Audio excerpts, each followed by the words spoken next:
So let's look at this one last example. We do have 4x squared minus 9x plus 5. Um, so in this case, the first thing that we need to do is fill up this box, which is nothing, and the middle one is again 4x squared, and then the bottom corner is going to be always a constant term, which is 5. Now, how do we figure out these two numbers? Well, we're looking for product. The product in this case is going to be the product of A and C, which in this case is 5 times 4, which is 20. So what are the factors of 20? 1 and 2, 1 and 20, 2 and 10, 4 and 5, and then all the opposite of these ones, negative 2 and negative 10, negative 4 and negative 5. Now my sum is a little bit different in this case because it is actually a negative 9. So out of these, when I add them, I should get a negative. So there's no way we're gonna add two positive and then get a negative. So the numbers should be on the right side. Negative 1 and negative 20 makes negative 21, negative 20 and negative 10, that's negative 12, negative 4 and then negative 5. Here we go. Negative 4 plus negative 5 is gonna be negative 9, so which makes sense. So we're gonna replace negative 4x and negative 5x. Where do I put that one? It really doesn't matter, but since I have 5 here, I'm gonna put negative 5x there and then negative 4x up here. Now, what is the greatest common factor of negative 5x and 5? Well, 5 goes up there, and then 5 times what gives me 5? 1. Now 1 times what gives me negative 4x? Well, it has to be negative 4x because negative 4x times 1 is negative 4. Now 5 times what gives me negative 5? It has to be a negative because I'm getting a negative, and then it has to be an x. Now based on this one, we do have minus x plus 1 is the same as 1 minus x. It doesn't really matter in this case, right?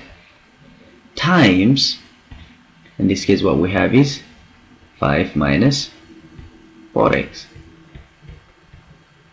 We can rewrite this one by factoring a negative number, and then we get something like x minus 1, 5 factor out negative, and then 4x minus 5. They are exactly the same. What makes this one 0? We know it is x equals 1. What makes this one 0? It is opposite of negative 5 is 5 over 4. The same thing works up there. Now, the other technique that I talked about earlier was the sum and product, but now we're using the box method. So let me go ahead and then show you guys, and if you guys prefer this one, then feel free to use it. Now, before we start here, we're looking for two numbers. When I add them, which is the sum, it's gonna be negative 9. So I call this S for sum. And then when I multiply them, I get 4 times 5, which is 20. Now what are the two numbers again? They both have to be negative in this case, and then the factors of 20 will be negative 4 and negative 5. Okay, regardless of each method, we still have to find the factors of this. Now that we know what the two numbers are, we're gonna replace the negative 9x right here with negative 4x plus negative 5x.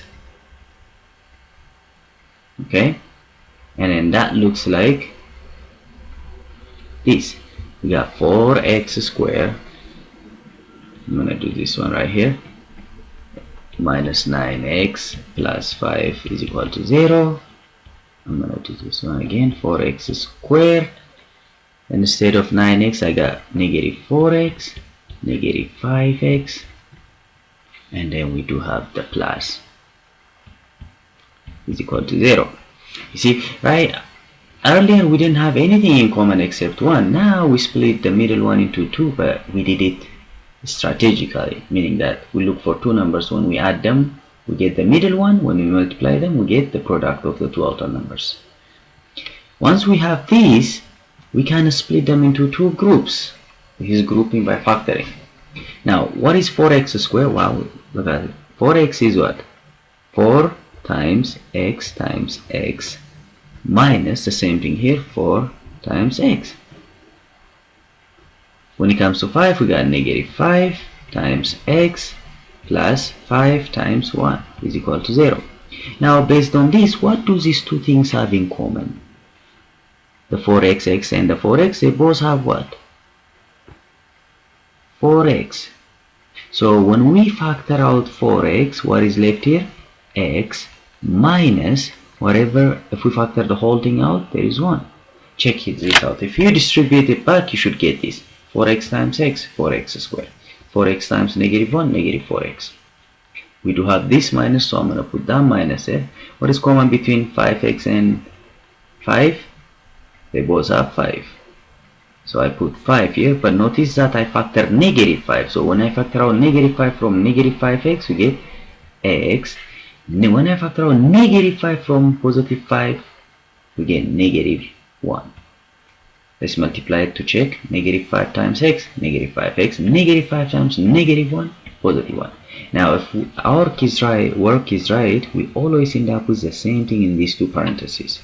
And then that would be the first number, which is, when I factor out that, we get x minus 1. We take one of these two, and then whatever remains goes in the other parentheses, which is this one and this one.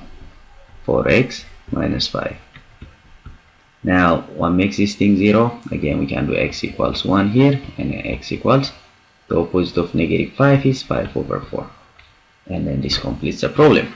Okay, so these are different ways of factoring quadratic trinomials and why we do it, to find roots and x-intercept. I hope these videos have been helpful. Alright, bye.